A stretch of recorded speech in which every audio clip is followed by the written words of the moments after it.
आदमी ने तीसरी शर्त लगाते हुए कहा, मैं तुम्हारे मेज़ पर खड़ा होकर दरवाजे के पास पड़ी टोकरी में पेशाब करूँगा और रास्ते में एक कतरा भी नहीं गिरेगा, और मैं 20,000 की शर्त लगाता हूँ।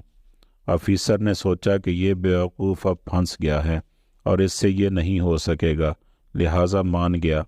आदमी ने जब पेशाब किया तो सारा मेज़ और दरमियानी रास्ता गीला कर दिया। ऑफिसर बहुत खुश हुआ और शुक्र अदा किया कि मुनाफा समेत पैसे वापस आ गए। इतने में ऑफिसर का दोस्त घबराया हुआ कमरे में आया। ऑफिसर ने फ़ख्र से ऑफिसर से कहा, देखो कैसी शर्त जीती है और तुम हो के घबराए हुए फिर रहे हो। दोस्त ऑफिसर ने जवाब दिया, इस कमबख्त ने मुझसे 1,00,000 की शर्त लगाई थी कि वो तुम्हारे मेज़ पर पेशाब करेगा और तुम बुरा नहीं मनाओगे।